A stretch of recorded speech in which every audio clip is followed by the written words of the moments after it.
Vamos lá, gente. Como a gente fez ontem, a gente vai chamar o longa e os curtas juntos para debater. E vamos ter o prazer de poder também debater muitas similaridades entre eles. Que é algo que a gente conseguiu ver muito forte, são certos ritos, performances e crenças que todos eles têm, de certa forma, em comum como uma expressão. Então vai ser bem interessante ver esses filmes em diálogo. E o Festival de Vitória tem essa tradição de poder ter sempre os longas e os curtas num diálogo constante. A gente viu isso pela noite de ontem, uma sessão potente. Então vamos chamar, por gentileza, vamos pela ordem, primeiro longa que está aqui logo à frente, vamos chamar Seu Amor de Volta, mesmo que ele não queira, dirigido por Bertrand Lira, presente, os produtores da Extrato, por gentileza, quem quiser vir representar pode vir também, Dani Barbosa, atriz, e Marcela Cartacho, atriz na sala de palmas. Pelos curtas, eu já vejo aqui que nós temos presente Sandro, de Thiago Minamizawa, acertei? Então, que também foi dirigido por Bruno H. Castro e Guto BR, não estou presente, mas o Thiago está aqui para poder nos prestigiar. Também consigo ver de perpétuo Lohan Dias, por gentileza, uma salva de palmas, gente, pode vir. E Doniara pode vir, por gentileza. Se a produção estiver presente, se chegarem os realizadores de Os Mais Amados e a arquitetura dos que habitam, é só dizer que pode entrar e avisar que a gente apresenta e vai chamando, ok? Vamos lá, gente. Em primeiro lugar, parabéns pela noite de ontem, pela potência. A gente viu que houve uma reação de público muito forte e que eu acho que também tem crescendo nesse ritual que a gente viu, esse rito, né? Ainda mais para um país que tem uma extrema intolerância religiosa. E nós vimos ontem várias expressões que não necessariamente representam religiões, mas representam ritos que estão ali pela sociedade, né? Seja um rito territorial, onde aquele lugar, aquele espaço diz muito pelas pessoas, como por exemplo do Perpétuo, e o quanto aquele lugar precisa ser desmistificado. Eu sou do Rio, eu moro no Rio, eu trabalho também no Nova Iguaçu, e eu sei o quanto é uma região que é extremamente estigmatizada, extremamente ampla, um dos municípios mais amplos, de maior metragem do Rio, e que tem mais vivência e variedade possível dentre as variedades dos municípios do Rio. E encerrá-lo apenas de maneira categórica é muito negativo, e eu acho que o seu filme contribui para dar outras vivências. Existem vários ritos ali, né? Desde a música, a perseguição policial, que também é um rito. Nós temos com Doniara um incrível resgate também da natureza, da questão elemental, e aqueles personagens daquele figurino sensacional, a gente quer saber mais com certeza, mas como você encontrou aquela personagem, que eu acho que mesmo que o figurino seja incrível, eu acho que ela rouba o filme até mesmo do impacto inicial daquela fotografia, daqueles, né, personagens bem excêntricos. Ela tem uma vivacidade ali gigantesca. Claro, Sandro, que eu acho que percebe-se o quanto tocou as pessoas, eu acho que não só pela causa, a gente sabe o quanto é caro a nós, estamos falando de uma questão como HIV, e também existe ali um mito não só em falar sobre a doença, mas também sobre a existência para além da doença, mas que é muito resgatado pelas artes, né? Entrar na pintura, entrar nos livros. Então, como foi para vocês, se vocês puderem se apresentar um pouco, que a gente vai falar todo mundo, e falar um pouco como foi esse processo criativo, e o longa, que por falar em rito, escancara essa nossa religiosidade do dia a dia, essa nossa busca por uma resposta do espiritual, e o quanto esses personagens têm de verdadeiro, de ficção, meio que numa mistura de jogo, de cena, do Coutinho. O Coutinho acaba sendo presença inevitável aqui, né? Falamos dele ontem, vamos falar dele hoje, e mesmo que a gente esteja falando de um filme de ficção, por incrível que pareça. E o jogo de cena borrava essa linha, né? O que tem ali de vivência, de quem é aquela vivência, quem está falando o quê, e o quanto pode ser tão verdadeiro que acaba sendo apropriado e passa a ser da pessoa também. Um pouco também como canções, porque cada uma daquelas visitas aos orixás era quase que um rito, né? Uma canção por si própria, cantada a dois naquela consulta. Então, se vocês puderem se apresentar e falar um pouco sobre isso, a gente vai, podemos ir aqui, fazer hoje a ordem inversa dos curtas para o longa. Bom dia, eu sou o Caco, diretor e roteirista no curta Doniara.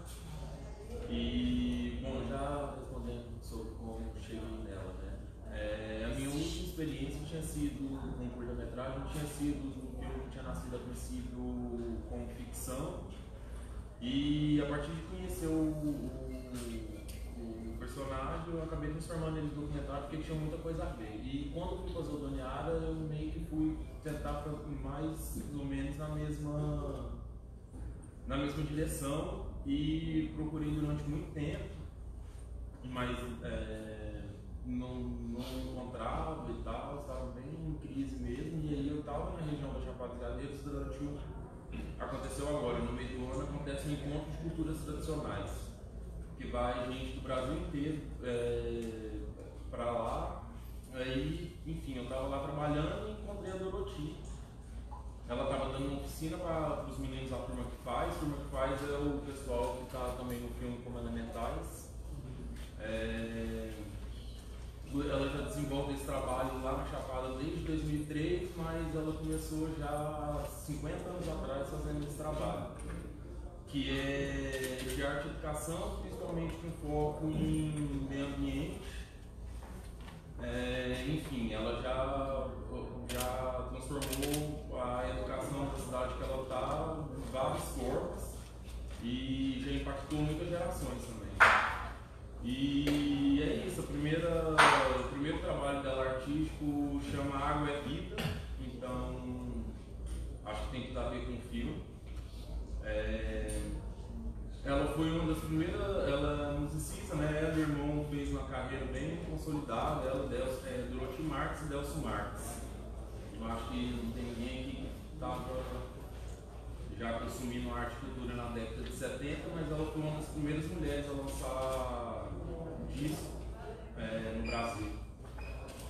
Só que ainda nessa época ela já deu uma desiludida desse rolê do mercadão aí, e já foi direcionando a intenção de vida dela na transformação mesmo através da educação da cultura com essa galera. E é isso, né? Você tinha falado a princípio, e foi assim que a gente chegou nela. Ela transformou muito o projeto a partir da entrada dela, inclusive não tinha parado dos Elementais, foi uma coisa que ela trouxe, que ela fazia questão que tivesse a Turma que Faz no filme também. E ela era bem, tipo, muitas coisas do filme foram através do contato com ela, e é isso. Obrigado.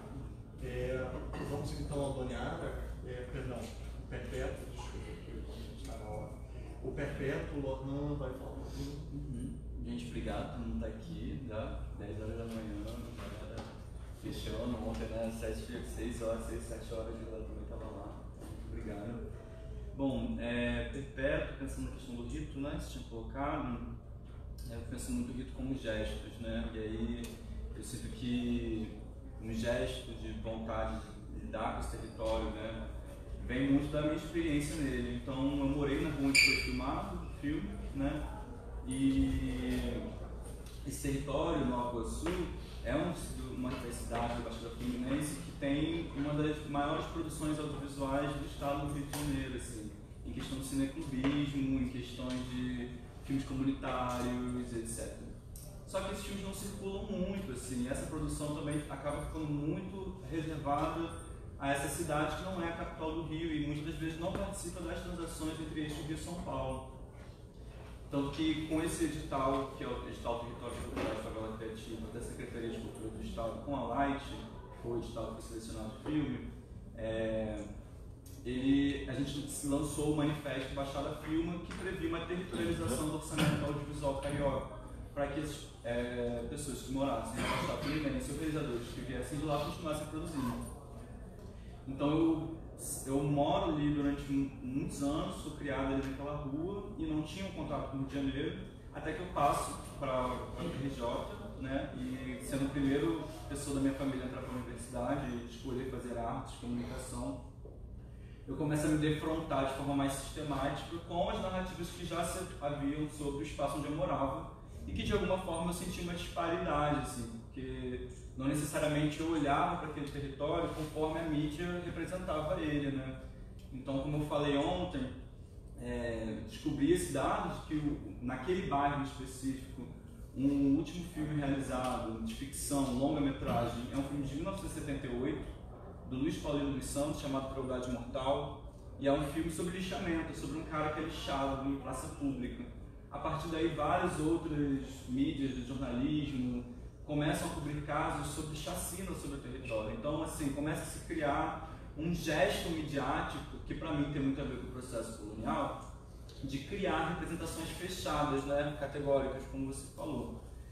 E como eu comecei a fazer o filme com 20 anos, em 2013, e fui terminar o filme em 2018 para 2019, já com 24 para 25, eu mudei muito dentro do processo. E minhas relações também de pensar representação e representatividade também. Porque eu acho que esse filme ele vem muito com essa discussão em tempo onde a representatividade está em crise. No Estado, no cinema, nas imagens, né?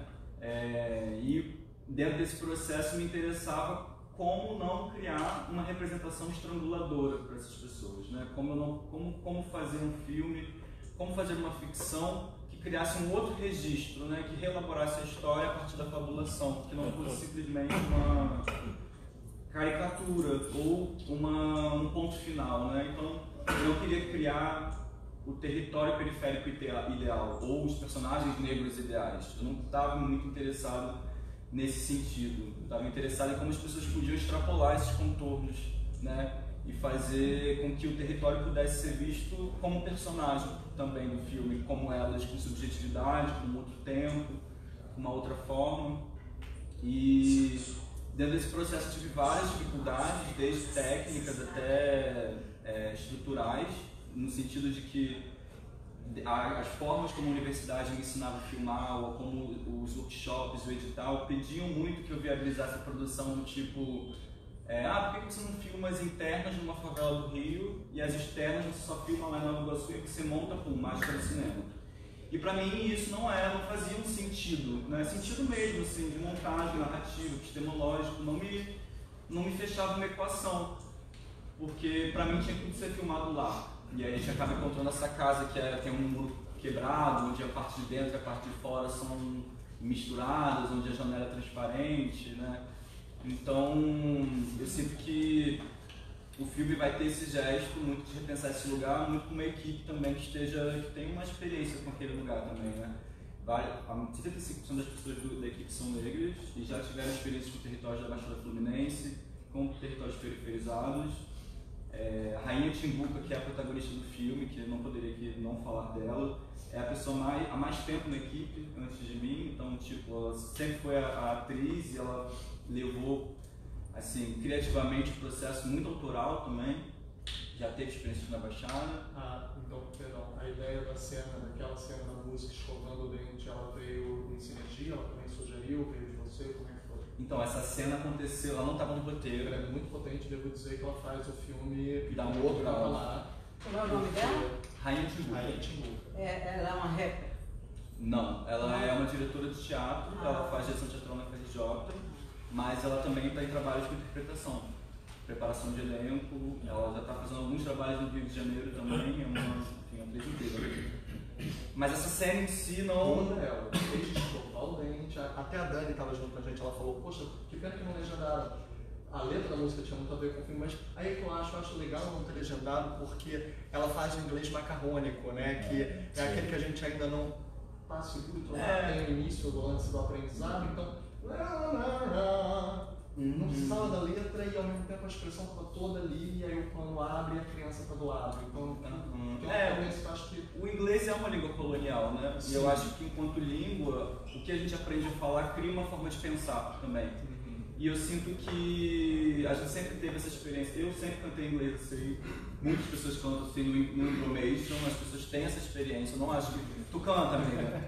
Todo mundo canta, todo mundo tem esse gesto, né? Esse rito de tentar acessar uma informação que muitas das vezes existe toda uma sistemática. Eu mesmo fui para Roterdã e eu não sabia falar direito inglês e eu senti essa questão de tipo como lidar com essa língua que é cobrada. Né? E no entanto a gente pode reconhecer que uma pessoa cante muito bem ou que saiba a música mesmo que ela não tenha o domínio técnico do idioma, né? Então pra mim essa cena não estava no roteiro, mas a gente passou a universidade inteira brincando muito com esse gesto e aí a gente fez uma matéria de ator junto, eu e ela, e a gente descobriu que era uma técnica de teatro chamada grommelot, que você deforma a forma da palavra em relação ao conteúdo. E para mim isso criava alguma fricção em relação a essa sensibilidade colonial que colocava sobre os corpos, sobre os territórios. Então me interessava como eu poderia atingir esse lugar de beleza e de contemplação e de extravagância, mas também ter um ponto de resistência ali de uma experiência particular. Parabéns pela cena mesmo. Obrigado. Tiago, vai falar um pouco sobre Sandro, se apresentar também. E os outros diretores, gente, na ausência, se você quiser falar alguma coisa sobre eles. Bom dia, eu sou o Thiago, Sala, diretor de roteirista do Sandro. Bom, o Sandro ele nasceu inicialmente de um texto que me veio um dia que eu estava fazendo exercício assim, de livre escrito assim, e surgiu essa história sobre uma pessoa que descobria que estava com HIV e que ia contar para alguém que ela tinha se relacionado, sem camisinha e tudo, que ele tinha HIV. Essa pessoa possivelmente poderia também ter se infectado. E aí surgiu um texto disso que eu mostrei para o Bruno, que é a pessoa que foi dirigir comigo. E aí no que ele viu esse texto, ele falou, não, isso é um filme, sim, vamos fazer. E a gente começou uma pesquisa, né, em relação a conversar com pessoas que viviam com HIV e tudo, e a gente fez um projeto digital que acabou não sendo aprovado. E aí a gente engavetou esse projeto, isso foi em 2016. Aí, em 2017, eu comecei a namorar, e 2 semanas que eu estava namorando, meu namorado descobriu que estava bem com HIV. E aí a gente, né, começou a viver isso juntos, né, assim, desde o momento em que a carga viral estava muito alta, até início da medicação, até ele ficar com a carga viral detectável. E foi um processo muito interessante, assim, né, porque a gente viver isso juntos era diferente da experiência de você descobrir que está bem com HIV e não estar namorando ninguém, né? Então, acho que teve uma ligação ali afetiva entre a gente que foi dando suporte ao outro. E aí ele falava que, embora ele ficasse racionalmente bem, pensando que com a medicação ia ficar infectado, né, por mais que tenha várias consequências de você viver sendo uma pessoa dependente de uma medicação inclusive que é caríssima, né, porque se você tiver que bancar isso, no mínimo R$2.000 por mês de medicação, então é uma coisa que você também se torna uma pessoa dependente do Estado e das políticas públicas do Estado, né? Então tem essas questões agravantes de estar indetectável, não é também tipo um paraíso, assim, né? Ele só tira um pouco essa configuração da morte que se tinha nos anos 90, né? Então ele ressignifica no sentido de poder viver e viver com qualidade de vida, com saúde, né? Mas tem todas essas outras questões. Mas para ele o que pegava muito era o fato de que ele teria que voltar para o armário. Assim, foi bem essas palavras que ele usou, que depois de você já ter que passar por um processo de ser homossexual e sair do armário e ter todo um embate social, de repente ele se via novamente tendo que voltar para o armário, de não poder falar para ninguém o que ele estava passando, né, de ter um tabu muito grande em relação a esse assunto. E numa dessas conversas que eu falei para ele, não vai ser assim, a gente vai fazer um filme que você vai poder falar para o mundo inteiro o que você está passando e que a gente vai ressignificar essa forma das pessoas pensarem sobre esse assunto e questionar esse estigma social. Então, foi aí que eu retomei o projeto, né? Sempre foi a ideia de ser uma animação, né? Então eu sempre trabalhei com animação, então esse já era natural que fosse. E aí a gente começou, acabou fazendo um edital, né? Dessa vez foi selecionado no PROAC LGBT na São Paulo. Antes do edital, vocês já tinham planejado o conceito artístico? Foi prévio? Foi com o seu parceiro? Como vocês chegaram à escolha dos quadros? Quais artes iriam exprimir? Isso foi uma conversa minha com o Bruno. É um livro do direito, eu acho, ali no meio, né? Tem, dos direitos humanos. Achei bem interessante isso. Essa questão do quadro foi uma coisa trazida pelo Bruno, assim, né? Esse mergulho. O quadro é o Jardim das Delícias do Bosch, né? Que ele tem lá o inferno, o purgatório, o paraíso, então o trípode. Então a gente queria fazer essa imersão do personagem dentro de um conceito artístico ali, dele ter que cruzar por esses três passos ali, como a metáfora mesmo da doença, né? E aí teve essa questão, como iria desenvolver a animação? Nem eu nem o Bruno somos animadores, né? Mas a gente também já tinha trabalhado antes em papéis de animação, porque a gente tem uma forma de ver audiovisual muito da animação mesmo. E aí, na pesquisa, a gente falou, não, tem que ser um animador que seja um animador autoral, que não daria para ser um estúdio de animação, ou a gente usar conceitos de personagens, fazer uma construção assim, muito tradicional de como se faz, sei lá, uma série de TV, uma unidade. Então tinha que ser alguém que tivesse um trabalho de animação muito autoral. Assim. E aí foi quando a gente descobriu o grupo VEG, né, que era um amigo também, que ele tem isso, ele é um fanático de animação, ele produz muita animação, e ele, quando a gente chamou para o filme, ele tinha muita pesquisa já, ele estava fazendo para a vida, assim, porque ele gosta de animar. Ele gostava de animar em livros, gostava de animar em post-its, então, em técnicas diferentes, exatamente. Teoria, trabalha muito com storyboard, né? Então, quando veio o filme foi uma coisa que acrescentou demais, inclusive nisso ele entrou na co-direção do filme também, porque ele trouxe muito dessa pesquisa e acabou encaixando ali dentro do que a gente estava pensando, assim, nessa ideia de ser um filme como se a própria pessoa que está fazendo a voz é a mesma pessoa que está animando, que é a mesma pessoa que escreveu o texto. Então foi meio que esse processo das pessoas entrando.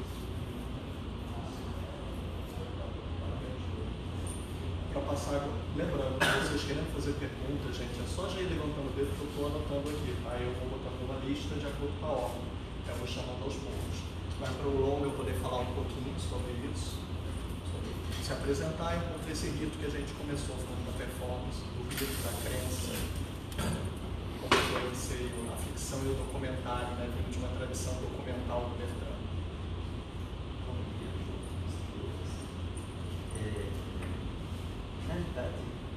Ninguém vai te escutar, vai pegar o microfone. Que é o microfone, Mais alto. mais alto, Então, as pessoas acham que é muito ficção, tem muita ficção nesse filme. Na realidade, eu diria que esse filme tem 85% de documental. Lógico, dando descontando a subjetividade de cada personagem, que vão falar de suas vidas, e vão, a partir de suas memórias, de suas vidas e tal, e cada um vai dar seu ponto de vista, essa incorporação da realidade. Mas a proposta foi a ficção a partir da vivência da personagem, Laura William Luiz, que tem um escreve sobre uma personagem chamada Laura José, também fala que precisou escrever para poder vivenciar aquela personagem, expressar seus sentimentos através dessa personagem. Na verdade, era o que ela estava vivendo. Então, tem aquelas representações ficcionais, né? Quando tem Dani e William juntos, na verdade, os dois são do Laura Jezebel. Na verdade, Dani está vivenciando como se fosse Laura se consultando com um vidente, alguns portugueses. Não, ele é um ator, ele é ator e está fazendo a vida dele. Então, e ao mesmo tempo vocês vão perceber no diálogo que tem hora que ele se inclui por Laura também. Né? E aqui foi tudo improvisado, eu pedi uma consulta nele, para ele fazendo o papel do vidente. E aí eles criaram aquele texto, que é fruto da vivência deles, né? Os dois. E eu disse que está muito melodramático, tá muito, porque ele é dramático. Ele mandou uma mensagem, eu aqui só, ele mandou uma foto da gente, ele viu aqui sozinho e feio. Ele está muito bem. Pede para ele mandar um áudio. Aí ele estava na escola trabalhando. E aí, assim, ele é bem dramático mesmo. Aquilo é ele no dia a dia. É tanto que no meio artístico ele é conhecido como Laura. Todo chama Laura no Facebook, ele posta fragmentos dele daquelas falas ali. Ele está assim, não são contos, porque ele tem isso, não são momentos da vida dele. Ele está falando sobre Laura e Pântano, ninguém que conheceu, né? E ele criou esse pseudônimo para esse cara, para não pegar o cara, né? Você não pediu para não. Prefere? Sei. Alô? Então, ele continua escrevendo aqueles fragmentos e ele estava originalmente no projeto, porque quando eu tive a ideia era fazer filme sobre cartomantes, videntes, pai de santo e tal. Quando eu li um filme, eu assisti aquele filme, você vai encontrar o homem de sua vida, né, dos seus sonhos, da sua vida de Woody Allen. Não, mas aí tive a ideia de quando eu vi aquela. Não, porque eu vi aquela mulher que estava. Não, mas coisa ruim vira coisa boa. Não que coisa ruim de Woody Allen não esteja num bom padrão, ok, vamos discutir o Woody Allen aqui. E aí eu podia fazer um documentário sobre isso, sobre esse tema. E aí eu conheci o William, ele é maquiador de cinema, trabalhou com todo mundo, em todos os filmes da Paraíba e tal, quase todos, né? E ele é uma figura que todo mundo ama, conhece, e ele conta essas histórias dele. O tempo todo no set contava essas histórias de Laura e Pântano, né? Então todo mundo chama ele de Laura, a maioria das pessoas, Laura. E a partir dessa ideia de cartomante tudo, eu me juntei a ele com a ideia do personagem dele. Ele me ajudou muito a encontrar o pai de santo, os dois pais de santo, a mãe de santo não, ele foi outra pessoa que conseguiu. E aí, foi assim, né? Então, assim, esse filme, como a Júlia falou, é muito documental, né? Embora as pessoas não acreditem, acho que loucura é essa? O que é isso? Esses pais de santo, essas mães de santo estão interpretando? Né? Não, interpretando, lógico, o personagem delas, mas elas são, aquelas pessoas estão lá, inclusive a mãe de santo, eu no dia conheci na hora de filmar. E assim, ela se transformou naquele personagem, porque enquanto isso era uma mulher super suave, doce e tal, fazendo chá pra gente, já o quintal dela cheio de ervas, e ela fez chá pra gente, enquanto a gente preparava o cenário, ela tinha o cenário dela, aqueles santos, aquelas caveiras, aqueles padecícios, tudo estava lá, a gente não mexeu em nada. A gente botou uns cartazes atrás onde ia ter as consultas. E disse pra ela, e não sei se ela reconheceu Zezita, reconheceu Marcelo, eu acredito que não. A gente disse, olha, a gente trouxe umas pessoas, uns clientes para você botar as cartas, era tudo bem. Mas como foi a escolha desse? Como você chegou a esses profissionais e como chegou ao elenco que criou essa narrativa? A Marcélia também tem uma coisa com cartomante desde a Hora da Estrela, então pareceu fechar um ciclo também. Como foi alcançar essa construção? Aí a parte ficcional mesmo, assim, é uma parte da história que Marcélia conta que foi calcada na Hora da Estrela. Isso estava originalmente no projeto, quando eu comecei a elaborar o projeto para submeter uma lei de incentivo lá local, e aí já tinha um personagem, eu pensei, Marcélia, ela ia contar metade da história, eu acho inspirada em Coutinho, eu disse, Marcélia ia contar parte da história dela, Hora da Estrela, e a outra parte era a história dela. Também não teve ensaio, eu até me arrependi de ter feito ensaio, conversado mais com Marcélia, a gente conversou, e disse, Marcélia, tu conhece a Hora da Estrela muito bem, tu conta parte da história tua com o personagem, com Olímpio, e tu, pronto, o resto conta a tua história que eu conhecia, né? Eu sou amigo de Marcélia desde criança, então eu conheço a vida dela toda. Mas na realidade eu devia ter conversado e sabe, conta aí a história. Não, eu levei Marcélia para o consultório, né, que a gente criou num apartamento lá no centro de João Pessoa, alugou para isso, e ela começou a contar. Depois, eu me arrependi de não ter conversado primeiro, ensaiado, e ter feito algumas coisas, né? Marcélia se soltou ali de forma, né? E mais, Dani foi através do William, disse, eu tenho uma figura ótima, uma atriz Dani é professora. Eu perguntei logo para Dani, como é que eu te trato? Ele é, não me importa, pode chamar de Daniel. Agora eu importo. Mas na época você dizia, Agora eu importo. não era travesti, eu era travesti, hoje é trans, não sei se depois você vai Quem falar. trata do feminino que resolve todas as questões. Pois é, no início você não disse isso. Eu disse, Dani, Porque no pode... início nem eu sabia. Então, Esse país não é fácil de lidar, não. pois é, eu perguntei para ela primeiro, como é que eu te trato? Como é que você quer? Ah, não importa. As pessoas têm o direito de ser quem elas querem, é o país que não quer deixar. Exatamente. E foi ótimo.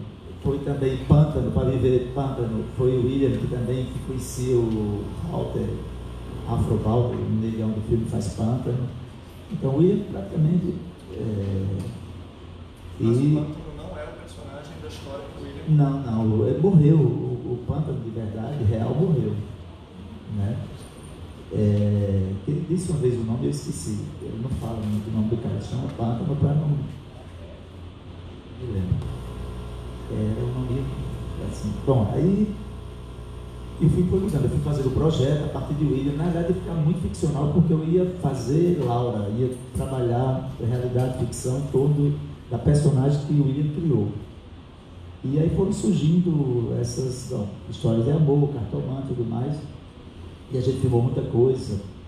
A produção pesquisou personagens e o menino tinha trabalhado com umas prostitutas no outro filme, na ficção. E me trouxeram 5 prostitutas, eu fiz, elas passaram lá pelo consultório e tudo mais.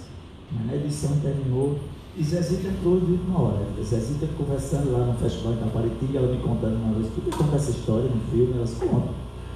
Aí entrou no filme. Verônica também era uma personagem atriz, ia contar uma história meio ficção, meio parte da vida dela.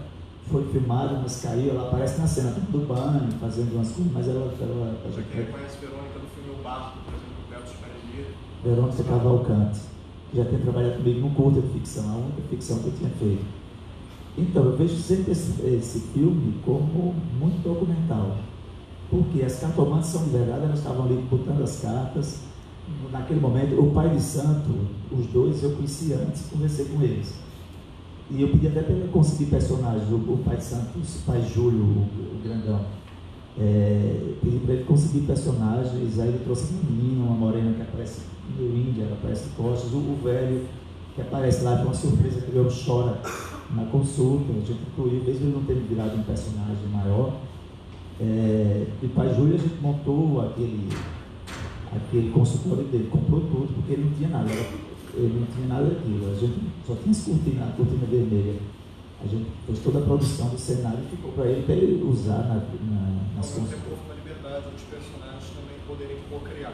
Ele, assim, na hora que ele dizia, doido para cortar, porque ele se exibiu para a câmera muito. Inventou cantor, não pedi para ele cantar, mas foi ótimo porque ele cantou, ele fez tudo aquilo, sem a gente pedir, só pedia que consultasse os personagens, mas ele cantou, fez todo aquele ritual. Mesmo nas partes de performance mais ficcionais, eles também tiveram uma co-criação, tipo o Pântano. O quanto o Pântano foi condicionado pelo quanto o William tinha uma imagem dele, vocês tinham uma imagem do Pântano, ou o quanto ele também pôde co-criar, porque existe ali uma questão também de classe, o quanto o William ia até aquele lugar e fala do dinheiro para poder ter sexo também, que era a única chance dele alcançar aquele encontro. Então, como foi co-criado aquilo para criar o Pântano? Quando foi a partir da vivência e das histórias que o William contava dele. Então, aquele mercado, chama Mercado Central, lá de João Pessoa, era um lugar que o William frequentava nas noites e tal, e os barzinhos, as coisas abertas, e ele frequentava ali, e Pântano trabalhava ali mesmo. Né? E Pântano trabalhava naquele mercado, carregando, como ele disse, mercadorias, era estudador, também porta. Então está muito calcado nos relatos de William. E ele que escolheu o Afro Walter para vivenciar Pântano. Eu não tenho a menor ideia de como Pântano era, mas ele disse que era um cara forte, negrão. Então, e Afro Walter tinha, não é ator, mas ele fez uma figuração no filme Opaió, e quer atuar no cinema e tal, e a gente reconstituiu as histórias de William naquele mercado e tal. Querendo levantar o dedo, queria só levantar que a gente agora aqui as perguntas, gente. Vamos lá, série. Bom, a minha participação no filme foi muito improvisação mesmo, como o Bertrand já falou. Contei um pouco da Macabé e Olimpo, aquela história lá toda, que realmente foi vivenciada e muito intensa. E me senti um pouco segura assim de contar a história da Macabé igual ao Olimpo, né? Mas para contar uma história eu fiquei um pouco reticente. Mas fluiu, não foi nada ensaiado, não foi nada. Você já foi a cartomante da vida real, Marcelo? Já, fui várias cartomantes. Inclusive me botava para correr, porque eu queria ir de 6 em 6 meses. No Rio de Janeiro tinha no Copacabana um cara que era maravilhoso. Deixa eu anotar um.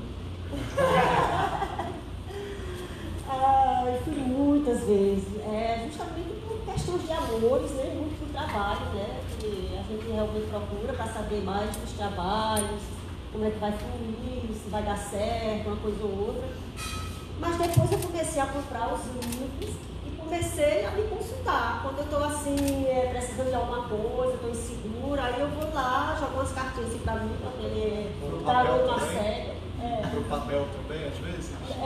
Tira sorte também do papel? Sim, para tudo eu consulto. Não faço só para ninguém, só para mim mesmo. Gente, preparação de elenco com Marcelo, vamos continuar depois, por gentileza. E estou lá com uma estante cheia de livros, de coisas esotéricas, e passo para comprar pedras, comprar anjos, comprar tudo no mundo. Aí depois disso, uma época que eu morei no Rio de Janeiro, a minha casa era cheia de pedras, cheia de todas as cores, de todas as formas. Aí depois eu comecei a perceber que isso não era o caminho, né? E comecei a procurar outros caminhos na minha prática religiosa, né? Aí comecei a passar por budismo. Aí foi quando eu conheci o pessoal do Rio de Janeiro, a Beth Farias, a filha dela, e a filha dela me passou um mantra que eu faço até hoje, já vai fazer 20 anos, que é o Nam-myoho Renge-kyo, que é você em sintonia com o universo. E isso aí foi maravilhoso. E depois comecei a perceber que não é exatamente assim, não. Eu comecei a trabalhar a minha própria energia, né?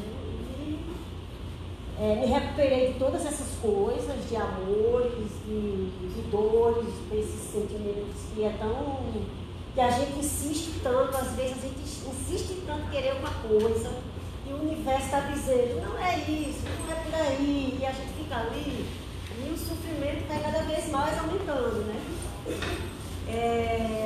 Aí comecei a me trabalhar, e estou ótima, maravilhosa, nos meus trabalhos, comigo mesmo, religião, respeitando tudo e a todos, com o maior amor e carinho, sabe? Aí minha vida está fluindo. Estou muito feliz assim. Dani, como foi participar desse projeto? Como foi poder co-criar com essa personagem? Bom dia a todos, todas. Eu ainda não sei responder exatamente como foi participar, porque eu ainda estou no êxtase da coisa. Eu recebi o convite do próprio Williams Muniz, que é o pai de Laura, e eu não tinha noção de onde eu estava me metendo, porque eu ainda ia passar pelo crivo de Bertrand Lira, que era um ser mitológico que eu só ouvia falar. Não, nem um pouco. O clã Lira, mais Marcélia Cartacho, eles fazem parte da minha história desde a minha adolescência, e isso há 10 anos atrás. Eu sempre ouvi falar da história deles, da importância deles para a arte lá no estado, e imaginava que isso era o Olimpo que eu nunca alcançaria. Né? Então, quando o Williams me liga Primeiro ele me falou numa época que tinha um projeto que era justamente para trabalhar que abordaria Laura. E acho que um ano depois, um ano e meio depois, ele me liga dizendo: eu vou marcar uma reunião, eu, você e Bertrand. E foi quando nós nos conhecemos e eu tomei ciência do que era o projeto. E graças a Deus eu passei no teste de qualidade de Bertrand, tanto que ele me deu uma carona até a parada de ônibus, assim, achei ótimo.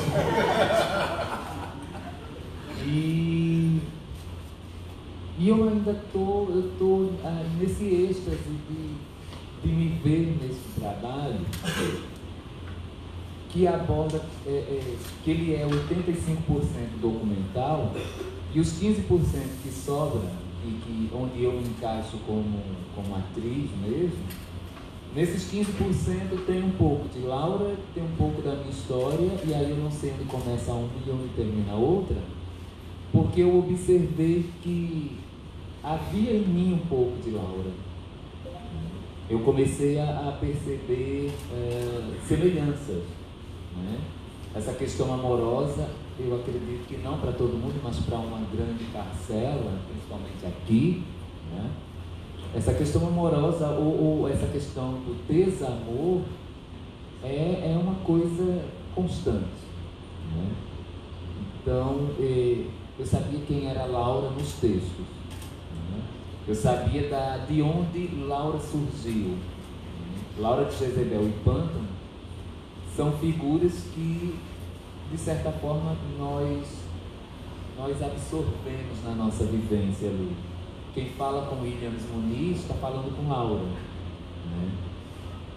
Então eu só tinha consciência de quem era Laura nos textos e na ideia que o autor, que o criador dela havia feito. Então quando nós partimos para o processo mesmo de produção, a gente improvisou algumas coisas, mas era muito desse olhar, assim, quem somos nós e quem é Laura entre nós. Então, no meu depoimento, houve momentos que eu não sabia quem estava falando. Esses 15% aí ficcional, eu não sabia quem estava falando, porque em alguns momentos eu me questionava, assim, é Laura ou é Dani? Pelas semelhanças, pela vida sofrida de amor ou falta de amor, ou perspectiva amorosa, né? E aí alguém já me perguntou aqui em que momento ali é Dani, pessoa física. E eu disse, tenta descobrir porque nem eu sei, né? E a única coisa que eu assumo como real é quando eu falo da minha mãe e da minha avó. Então ali é Dani. E quando no final me perguntam qual é a minha profissão naquele momento e atualmente, eu digo professor, porque até ali, como já foi dito aqui, a gente precisa às vezes se disfarçar, e a Prefeitura Municipal de João Pessoa sabia que havia contratado um professor, né? E hoje eles sabem que cometeram um erro terrível, porque depois de Bacurau, eles tomaram ciência de quem eu era, e o prefeito apoiou o Bozó, né? Então ele simplesmente descobriu que deu um tiro no próprio cu. E se me demitir, vai para a justiça. Então ele não é louco. Então por isso que no final eu digo que sou professor, mas hoje não, na minha sala de aula, na escola, onde eu chego, que as pessoas pensam em como você quer ser tratado. Eu digo, o que é que você está vendo? Quem você está vendo? Uma mulher. Então pronto. Trans ou travesti, a nomenclatura é uma coisa que eu não me prendo, sabe? Porque a gente passou tanto tempo da vida rotulando as coisas, vamos liberar um pouquinho, né? E é isso, essa coisa da criação de Laura, ela veio dessas nossas conversas, minha com o Will. Claro que a gente também participava junto com o Bertrand dessa criação, mas ele nos deixou muito livres, e a ponto de ocorrer realmente uma simbiose, de eu de repente estar falando e não ser mais eu naquele depoimento. Então a parte ficcional, ela realmente é ficcional, né? Até porque eu não sou dançarina de cabaré, né, gente? Com 8 quilos a mais, eu não seria dançarina nem do circo. Mas é isso, e é um êxtase ainda, eu ainda estou no frisson da coisa. Eu acho que daqui a 10 anos eu vou poder falar como foi. Nós tivemos um depoimento daquela espectadora quando a gente saiu ali da sala ontem que disse: mas eu estou te reconhecendo, e a gente disse: então, estava no filme que você acabou de ver. Isso. Não acredito, era você. Ela ficou chocada, ela reconhecia, mas não reconheceu. Eu não sei se esse choque foi uma coisa boa ou ruim, porque eu não sei se ela gostou mais no vídeo ou pessoalmente, né? Mas ela foi uma figuraça ontem e foi a primeira vez que alguém reagiu assim comigo, né? Que bom. A produção quer levantar o Maurinho, todo mundo fiabilizou, querendo levantar o braço para fazer pergunta, a gente já insere, mas como viabilizou o projeto, né? Estamos num momento de escassez de produção e vocês estão com uma primavera paraibana. Existe hoje, no momento, o Bertrand está dentro de um momento, acho que é mais importante. Existe uma primavera cearense esse ano, a primavera paraibana do ano passado está transbordando aqui também. Temos outros cineastas aqui presentes, como o André Moraes, por exemplo, do Rebento, que faz parte da primavera paraibana. Nunca antes houve tantos longas-metragens na Paraíba, tanto quanto agora nunca houve tantos longas-metragens no Ceará, como o filme de ontem, Pacarrete, também com Marcelo. Então, como é viabilizar esses projetos? Porque é um marco. A gente lá em João Pessoa, acho que fazia na Paraíba, assim, sou de Benevides. Eu sou, para mim, para entrar nesse pedaço do cinema que é a produção, eu me coloco como um profissional multimídia, né? Assumi essa responsabilidade de produzir dois longas, né?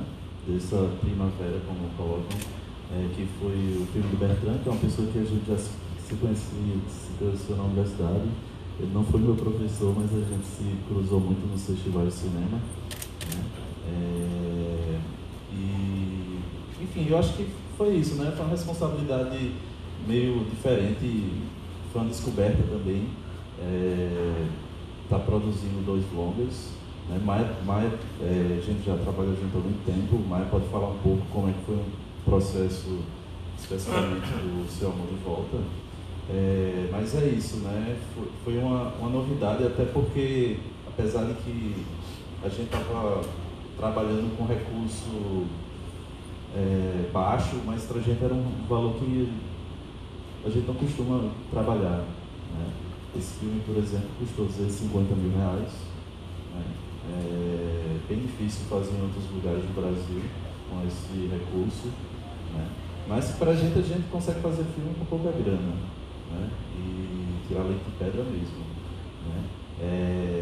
Como eu falo assim, sou profissional multimídia, eu sou diretor também de curtas-metragens e montador, né? Montei o filme junto com o Bertrand. Eu acho que foi um filme assim, de muita descoberta de personagens, né? Como todo documentário, a gente senta na ilha para ver o que é que tem, né? E a gente percebe os personagens e as histórias como um bloco, né? Um bloco, o que a gente vai sentir desses personagens, o que a gente vai contar nesse filme, né? E eu acho que o filme é isso, a montagem dele é uma descoberta de personagens e que rolou muita escolha, né? Tipo, vamos tirar isso, vamos colocar. E, enfim, eu acho que os videntes, né, os cartomantes lá também, eu acho que foi uma descoberta nossa. A gente não esperava, não sei se o Bertrand recorda mesmo, que eles seriam personagens também, né? A gente, quando viu, não, eles são tão personagens quanto... exatamente. E, enfim, falando um pouquinho assim, voltando lá para a produção, acho que a gente passou cerca de 7 meses, 8 meses filmando, né? Meio durante um ano assim. Aí a gente assumiu a Estrada Cinema, que é a produtora, a gente assumiu 2 longas para rodar. Teve um momento que a gente... Oi? Tá, o segundo longa é Ambiente Familiar, do diretor Torquato Joel, que inclusive está estreando hoje em 20 salas de cinema do Brasil. Está passando aqui. E vai passar aqui, quem quiser correr pro festival para ir ver, quem não viu, vai passar, eu acho que no Cinemark aqui. Eu também faço uma participação. Que Marcelo, inclusive, está no filme, né? É bem legal o filme, eu acho que... E é isso, assim, né? A gente tá trabalhando ao mesmo tempo com 2 longas, né? Assim, produzindo, filmando.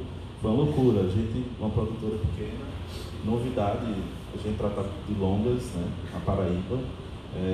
Enfim, é isso. Eu acho que a cada dia é um aprendizado, né? Pra gente.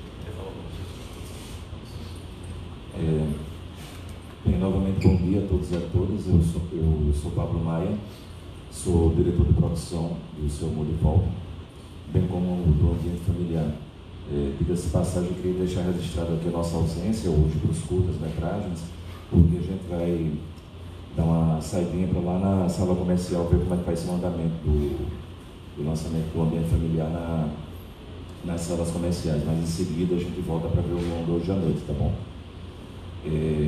Para nós, a Estrada de Cinema é uma empresa produtora de cinema, bem como o nome já diz, situada em João Pessoa desde 2012. A gente já vem alicerçado por uma série de, não sei, 30, 40 curtas que a gente fez, uma dúzia de institucionais, minisséries. E daí, Bertrand decidiu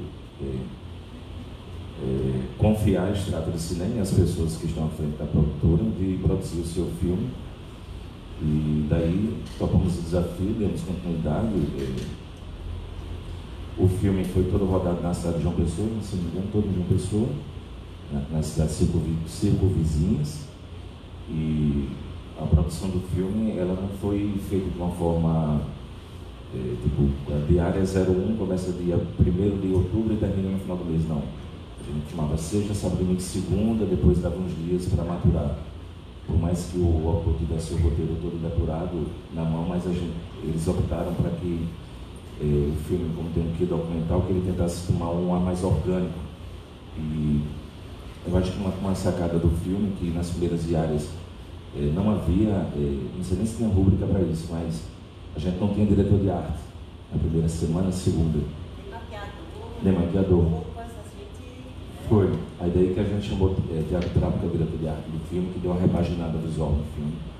Eu acho que isso colaborou bastante para, pelo menos esteticamente, né, plasticamente, para o conteúdo da obra. E é isso. A gente está muito feliz de estar aqui, sem muitas delongas. Queria deixar registrado ao festival o nosso agradecimento por tudo, desde o pessoal do Translado, do Receptivo, aqui do hotel. Tudo uma maravilha. Muito obrigado a todo mundo. Agora eu vou deixar passar a palavra para os autores novamente. Perguntas? Lá. Se não tiver, a gente ainda tem perguntas aqui na mesa. Tem uma.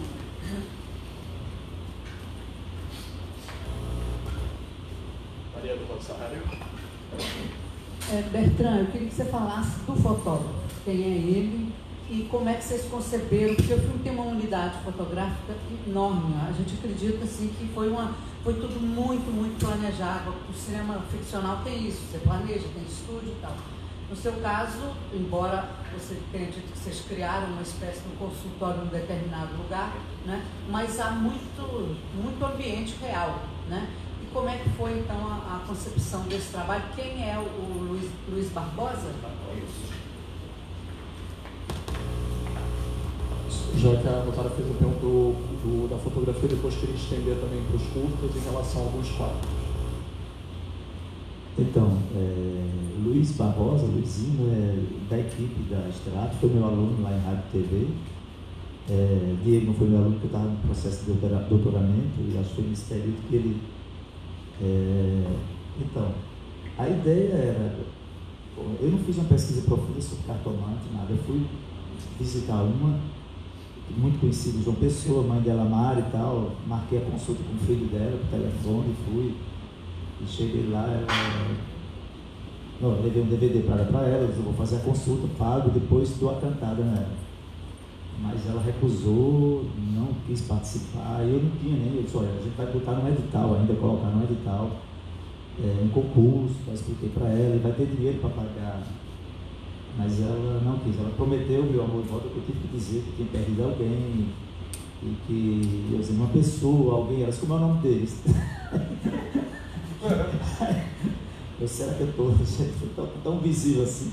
Mas lógico, ninguém chega no consultório, um homem, e dizer uma figura, uma pessoa, logo se é mulher, mulher, sem filho.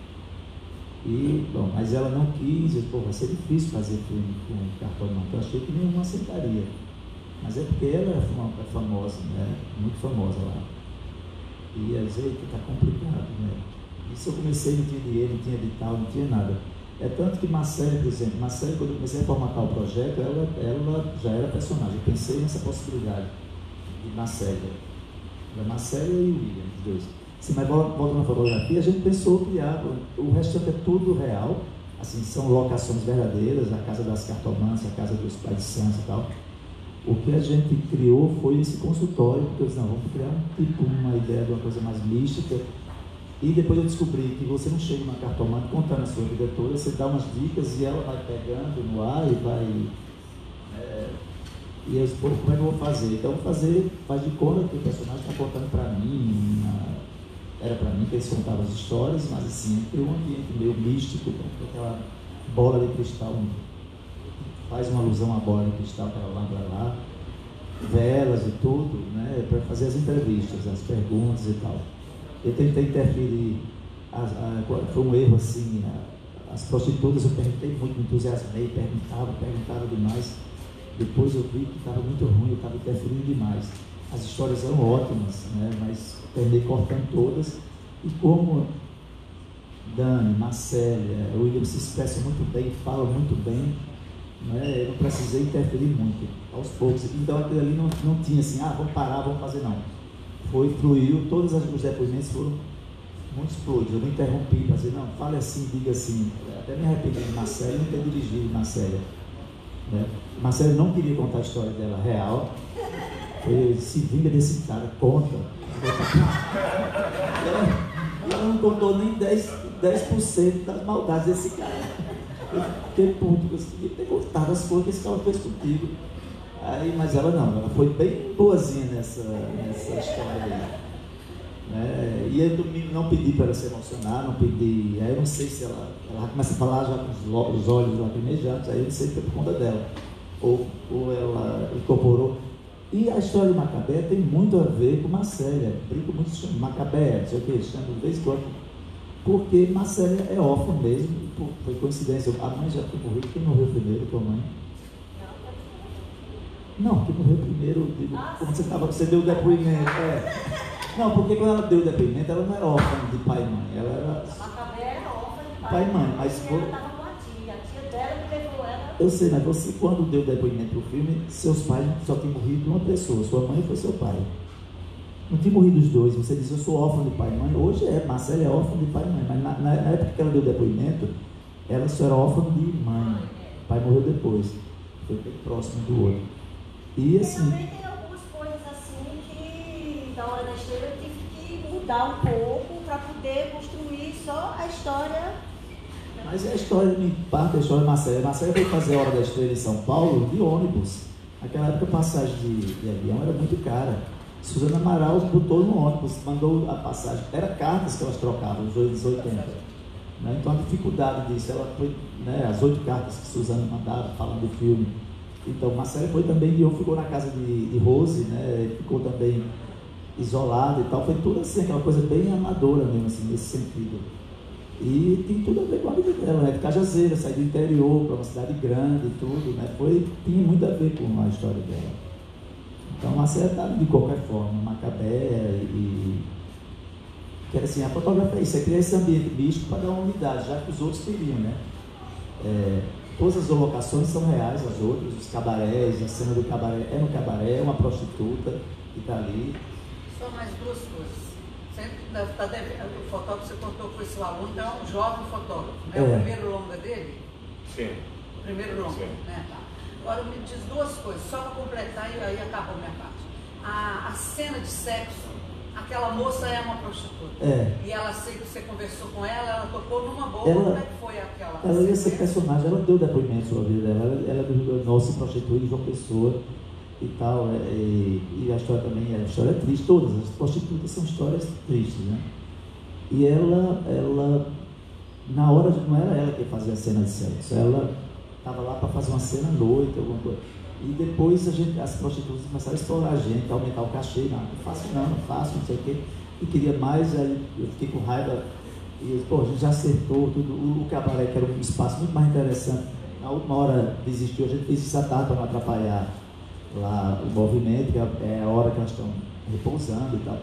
E ela quis extorquir a gente, sabe? Não. Aí falamos com ela, que estava lá, e disse: você topa fazer? Ela disse: topa. Aí ela fez a cena. Ia ser um plano sequência, mas ela também, o Afrovaldo queria ser muito realista e ela reclamava: pô, está me machucando. Eu disse: não, cara, é espaço, não é para fazer de verdade, ele queria fazer de verdade. E eu tive que cortar a cena e fragmentar, porque ela interrompia e disse: não, ele está sem camisinha, ele está assim, ele está. E eu disse: tá certo. Aí a gente resolveu. Mas essa cena ela foi construída em conjunto com elas?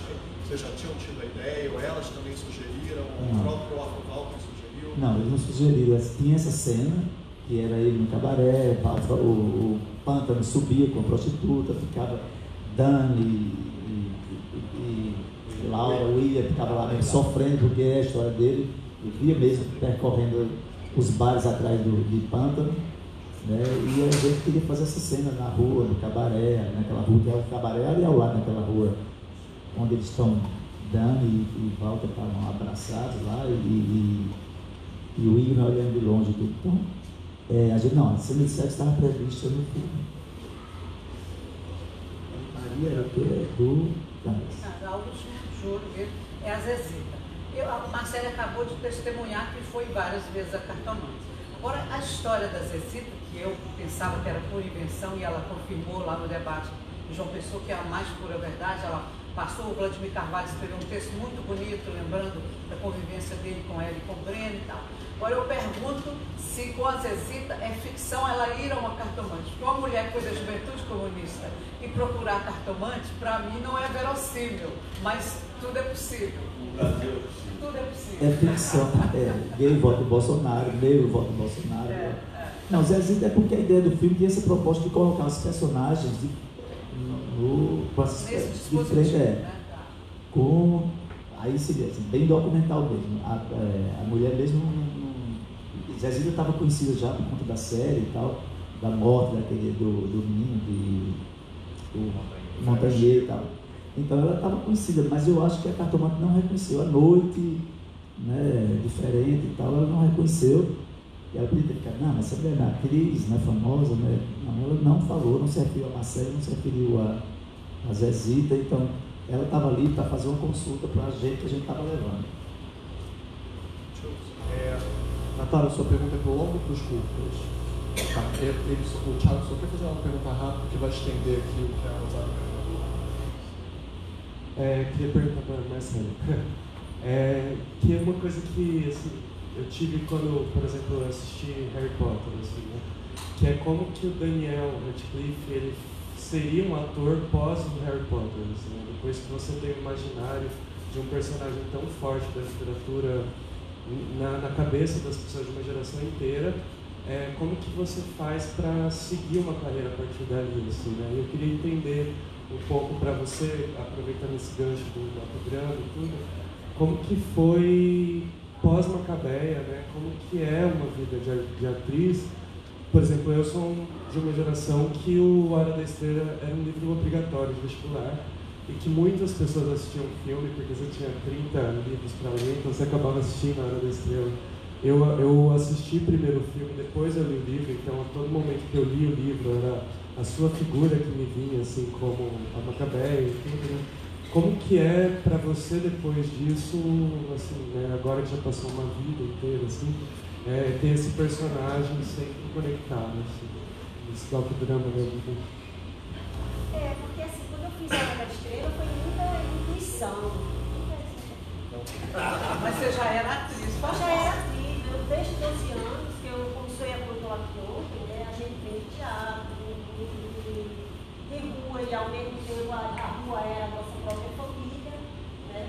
E o grupo era constituído de irmãos, né? Saiu do quarto lá, né? Que era do mundo, a gente brincava tudo na rua, e a geração de Bertrand era uma geração que já estava indo para a universidade, muito formado. Bertrand fazia altas viagens, chegava com muito de slide, mostrando para a gente, se reunia na casa dele. Né? E a gente começou a viajar com essas imagens, né? E ver o quanto era maravilhoso estudar e ir para o mundo. Né? Eu via assim. Mas só que quando pintou a oportunidade de eu fazer a Hora da Estrela, eu fazia vestibular para educação artística, eu e Sônia. Aí, e essa coisa de nordestino, que a gente está um pouco mais maduro, que a gente que a vida flua mais rápido, que a amadurecer rápido, já quer ver a vida. Né? E quando pintou a Hora da Estrela, eu peguei como se fosse a minha salvação, né? Como todo nordestino que tirou a oportunidade, ou do primeiro emprego, ou do primeiro casamento, ou de uma, sabe? E acha que aquilo ali vai ser o resto da vida, que é um final feliz, né? Porque a gente não se vê mais adiante. Mas realmente foi extremamente difícil. Depois da Hora da Estrela, aí eu fui fazer uma participação indicada por Assunção, no filme de Djalma Longe. Né? Depois eu pintou uma outra participação no filme de Hermano Pena. Aí foi quando começou a aparecer também as novelas. Aí foi começando a fluir isso aí, porque a Hora da Estrela foi meu grande passaporte para a vida. Né? Só não foi meu grande passaporte assim para estudar, porque ou eu estudava, ou eu ia trabalhar, ou eu não ia estudar, mas eu não queria para nada disso. Já fui arrancada da cidade do interior, né, para uma cidade grande, no qual eu ia muito, mas não tinha condição. E aí foi pintando essas coisas assim e ficava de casa em casa, era roupa emprestada, sapato emprestado para as viagens. A Rosinha, eu fiquei um ano e meio na casa da Rosinha. E eu gostava muito, Rosi Campos, né? Eu gostava muito que ela tinha feito, era um garoto de 3 anos de idade. E fui, ela disse, não, fica aqui para ver se você consegue fazer alguma peça de teatro, alguma coisa. Aí depois Rosi, ela trabalhava, ela era atriz, e além de ser atriz, ela divulgava todas as peças de teatro e o marido dela fotografava, que era o Ari Branco.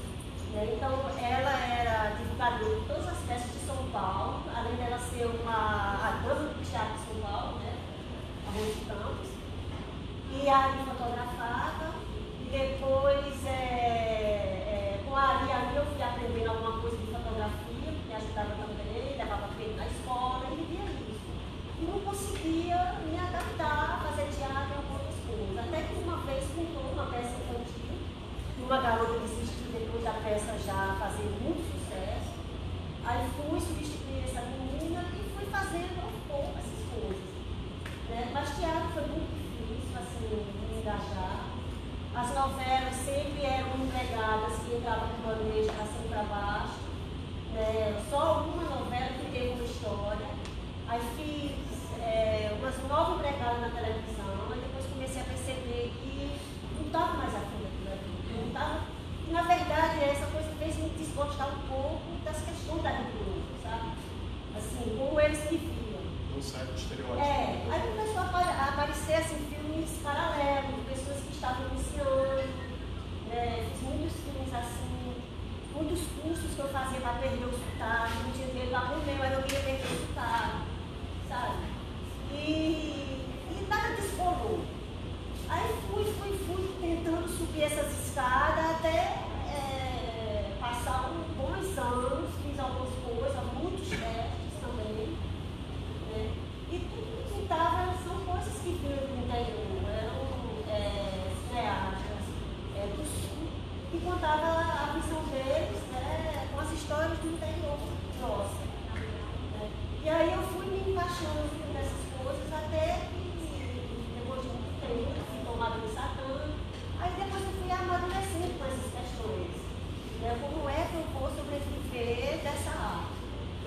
temos até uma curiosidade invertida, né? Com um cineasta do Nordeste, o Carim, fazendo um filme na região Sudeste, do Rio, Lapa, né? Então também temos um pouco aí da representatividade, como não importa. O Carim fez 600 testes para poder fazer uma laurita, sabe? Foi incrível, assim, porque depois ele me convidou, eu fiz trabalho com o Seu Jorge, né? O Seu Jorge ia fazer um filme, aí depois surgiu outras coisas, o Seu Jorge saiu. E foi quando ele fez teste com o Lázaro e a gente começou a se encaixar. Foi assim, incrível assim, os testes de Lázaro também. E tipo, será que o diretor sudestino teria tido o mesmo olhar? Será que ele teria tido essa mesma sensibilidade e conseguir emparegar essa química? Existe uma questão também da representatividade, né? Do carisma cearense, nós temos aumentado o número de cineastas do Nordeste trabalhando no Brasil inteiro. E também revalorizando o próprio Nordeste. Madame Santana é pernambucana. Sim, apesar da história se passar na Lapa. Eu tenho uma pronta de fotografia para ele, mas eu prefiro que a Natália fale primeiro. E aí, pode ser. Boa tarde, gente. Eu sou Natara, eu sou montadora de cinema.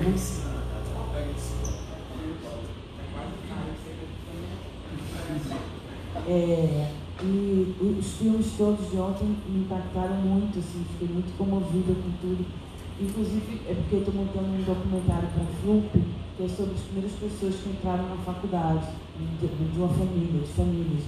E tem um negócio que você falou que eu vi também, que teve uma das entrevistadas que ela falou que ela é a primeira pessoa da família dela que atravessa o túnel e não é para trabalhar na casa de família. Sim, atravessar o túnel, sabe? Sair e entrar na faculdade. Voltando às questões, assim, os filmes de vocês, os três, têm umas narrativas que falam muito desse momento atual, da ausência de políticas, né, de políticas quaisquer, políticas ambientais, políticas para o subúrbio, políticas de educação, políticas de inclusão, políticas de distribuição, políticas de saúde. Eu queria que vocês falassem um pouco sobre esse momento político e que interfere na vida de vocês. E a outra pergunta que vocês posso fazer logo é sobre a cinematografia, também extremamente particular e também ao mesmo tempo costurada. Porque assim, você faz uma opção pela ausência do diálogo, né? Você não tem texto e que é uma sensação, né? Você vai atravessando as pessoas por sensação. Eu queria que você falasse dessa construção, tanto como montagem como narrativa, a opção do não diálogo, do não texto.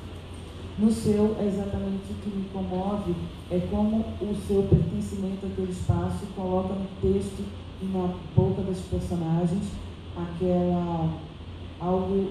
palavras, textos, expressões, essa construção, essa apresentação narrativa de um diálogo totalmente de pertencimento.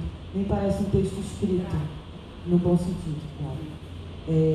E também a própria geografia, a casa que você escolheu, que é uma casa assim, parece que foi plantada ali, uma casa com janelas. Porque quando eu vi aquela casa, eu disse, puta que pariu, até que alguém filmou uma casa, sabe? Assim, muito, muito interessante a geografia, aquele cotidiano. E também um complemento que me encantou muito a pesquisa de imagens também, né? Chegar nesse material, esse desenho, e a escolha de cada frase que ficou no texto, porque não tem um tom de lástima, tem um tom de conversa, tem um tom de denúncia também ao mesmo tempo, mas tem muito um tom que também tem no filme de Bertrand, que é um tom de pertencimento. Eu queria que você falasse também da construção do texto do teu filme.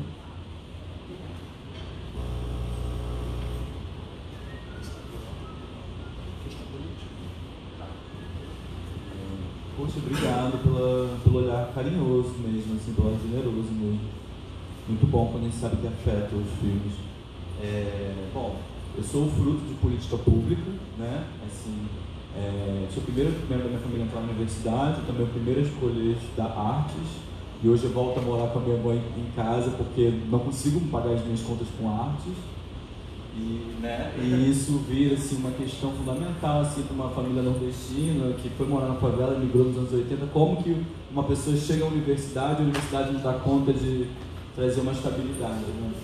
De absorver para um outro patamar social, porque estudo para mim não era uma coisa de realização pessoal, mas era status de sobrevivência mesmo numa sociedade que é escrota.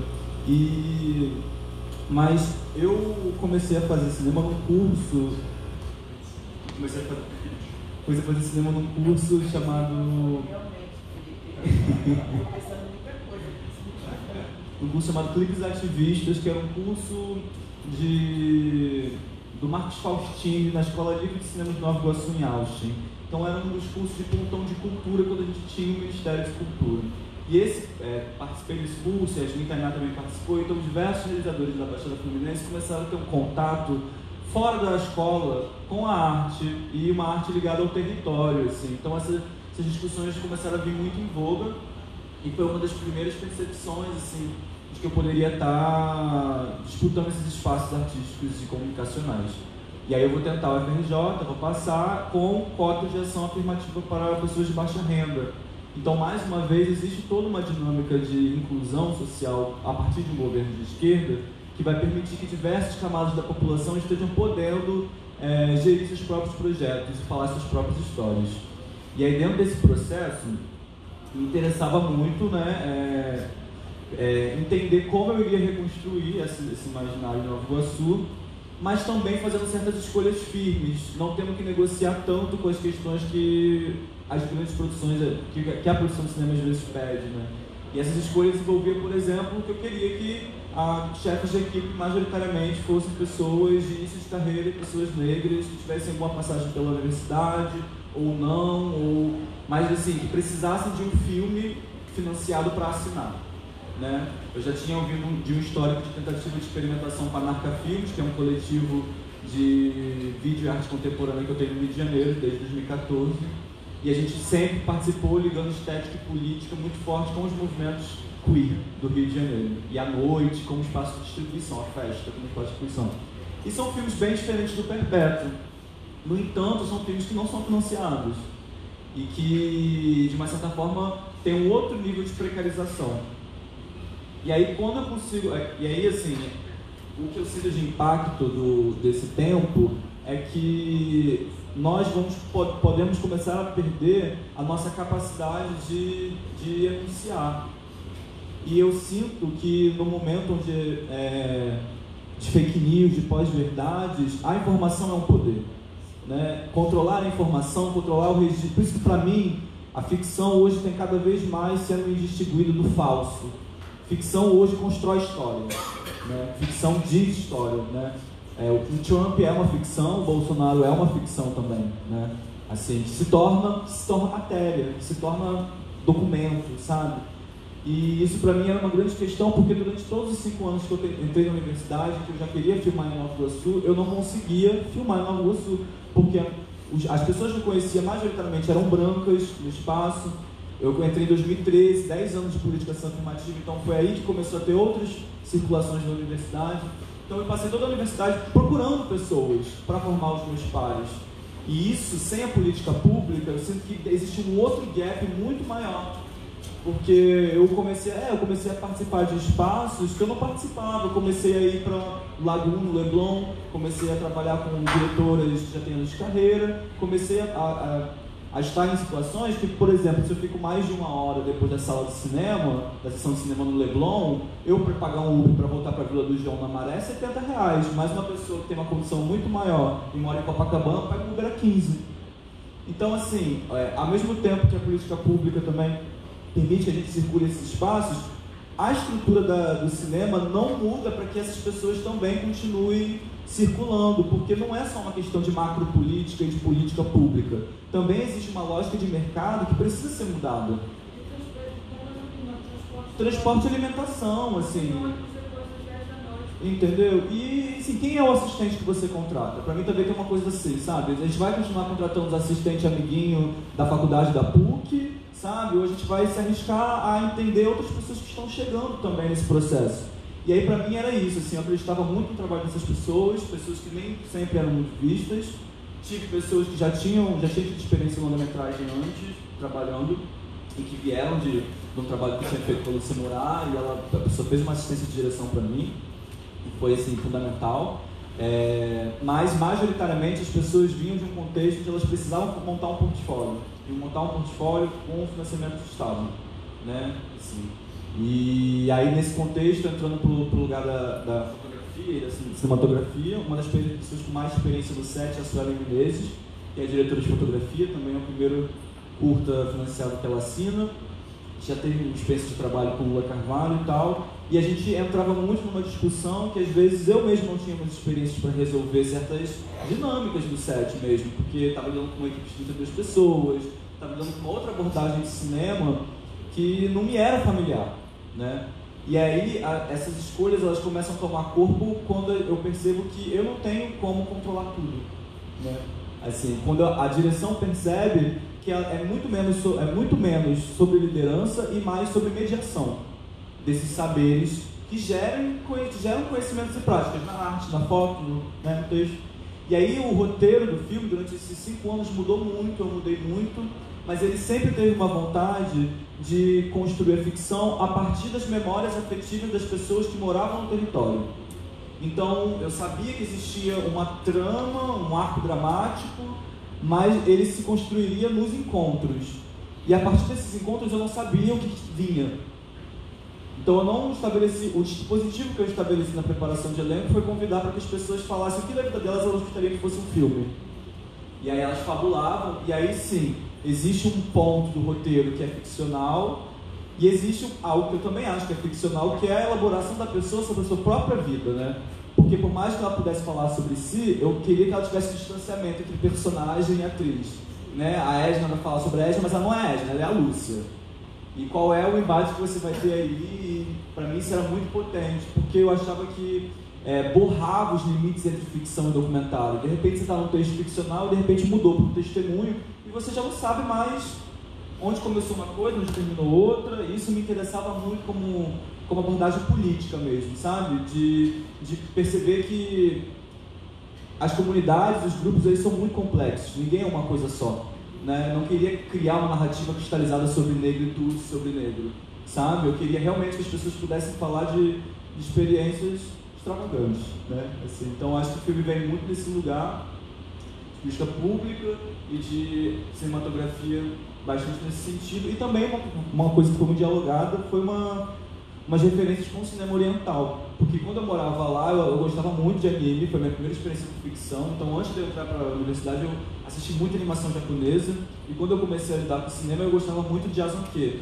Jazanke e Abbas Kiarostami eram tipo Pichapong, era tipo, sabe? E aí a Sueli também veio tentando codificar isso para o campo da imagem, e essa relação do tempo, assim, de poder trazer uma outra plasticidade para o espaço, né? Uma outra experiência com a casa, né? Essa também, né? Quando você insere, você falou sobre outras referências, que é o Pichapong, a teologia às vezes usa a ficção científica ali no meio, mas eu achava que você estava usando uma referência mais afrofuturista, principalmente pela roupa, pelo véu que ela usa, mas eu também consigo ver essa questão oriental, você coloca principalmente nas cores desse delírio que a personagem tem. África é Oriente, né? África é Oriente, assim, é tentar fugir dessa ocidentalização do pensamento mesmo, da cinematografia, sabe? Eu acho que a casa, aconteceu uma coisa muito engraçada, que eu, quando fui filmar, já morava 3 anos no Rio, 3, 4, 5 anos no Rio, já. E aí quando eu voltei, aquela rua, aquela casa, não existia quando eu fui criado ali. Foi muito coisa você falar, porque quem construiu aquela casa foi um garoto que eu chegava a brincar na rua com ele, e que ele não foi fazer universidade, e eu tive uma criação muito dentro de casa, sabe, assim, e ele me zoava muito de viadinho, e eu lembro que a gente tinha esse embate, assim, o viadinho que estuda e o boy que brinca na rua, tinha essa coisa. E aí quando eu cheguei lá procurando uma locação que pudesse ter essa transparência entre o dentro e o fora, entre o público e o privado, entre as noções que não são só da modernidade do quatro quadros, né? É a rua como um todo. Esse garoto havia construído uma casa sozinho por si mesmo, sem entrar na universidade. Então, para mim foi um choque como aquele garoto já não pagava aluguel com 24 anos de idade, entendeu?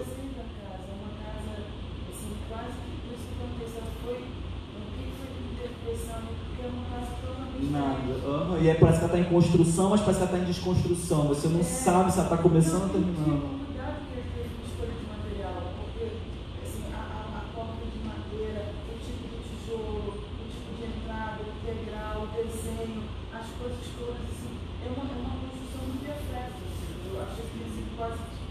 filme. Não, foi assim, mas faz parte que eu acho dessas coisas que eu não acredito muito em coincidência. Eu acredito, fugindo dessa racionalidade que o Ocidente coloca na gente, eu gosto de acreditar muito no mistério. Existem os mistérios que acontecem, a gente está andando no mundo e os mistérios encontram a gente encontra os mistérios. E eu encontrei essa pessoa que eu não via há anos, depois não falei mais, mas assim, me atravessou de tal forma que as minhas escolhas como diretor precisariam se atentar a isso, não teria como não ver, entendeu? Vendo todo um cenário onde as pessoas falam que eu deveria montar interna numa favela do Rio e externa em Nova Iguaçu, sendo que Nova Iguaçu tem uma estética de periferia totalmente diferente, que não é a coisa verticalizada das lajes, né? É do plano ali.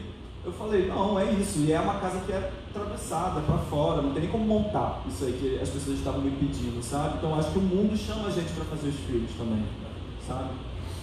Só falando assim, acho que vocês falam muito do plano das poucas, mas aquele plano final do programa que você não sabe se ele vai brilhar, se ele vai correr, se ele vai dar um tiro na cabeça, o que ele vai fazer com ele dentro da cabeça, é perfeito, porque eu fiz isso, o que esse cara vai fazer? Ele vai trabalhar, né? Ele vai trabalhar, cara, eu senti o plano estou ocupado, porque ele toma a gente pela toda a eu fiquei com mais medo ainda do que queriam fazer comigo, porque aquela cena ali eu já vi, como eu disse, também trabalho em Nova Iguaçu, eu já vi polícia invadir ali aquele tipo de situação no meio do trabalho das pessoas, na estação do trem, e fazer uma violência policial estúpida, e se a gente chega e se mete, eu me meto sempre, eles vão em cima da gente. E você, tá querendo falar o quê?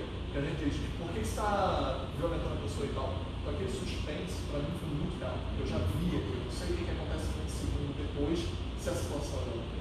Mas ao mesmo tempo, o trabalho não é um sintoma de liberdade, né? E foi por isso que eu quis tentar assim, também fechar o filme que já tinha nesse roteiro inicial, assim, que é, por mais que houvesse essa narrativa que a gente não entende muito, que ele estava em um outro lugar, e que tem a lance da cadeia e não sei o quê, eu queria entender a fábrica, né, que é uma forma de operário, como também um instrumento de disciplina, né?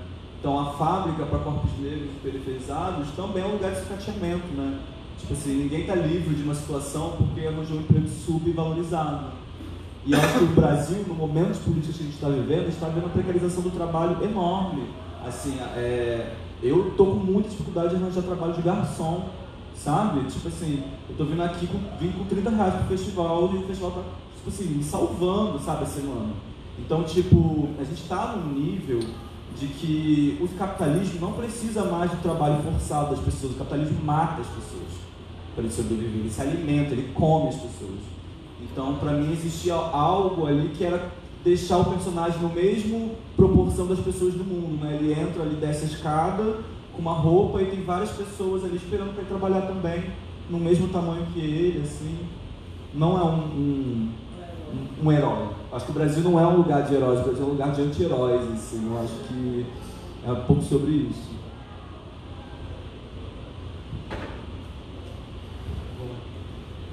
Você falou em relação à política pública de saúde, né?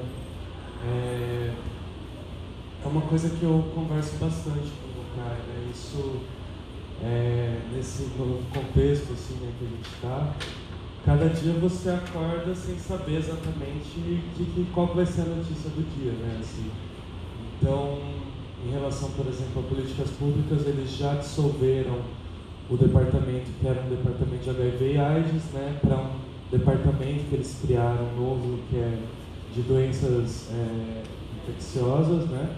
Então já achou um jeito ali de também neutralizar a questão HIV/AIDS e dissolver ela entre tuberculoses e coisas assim, que já foi visto pelo movimento, pelos ativistas, como uma forma também de você já dar início aí a uma sensibilização dessa questão. Teve também, né? É muito interessante como esse governo está agindo isso, né? Porque ele não faz a coisa diretamente, né? Então ele não corta tudo.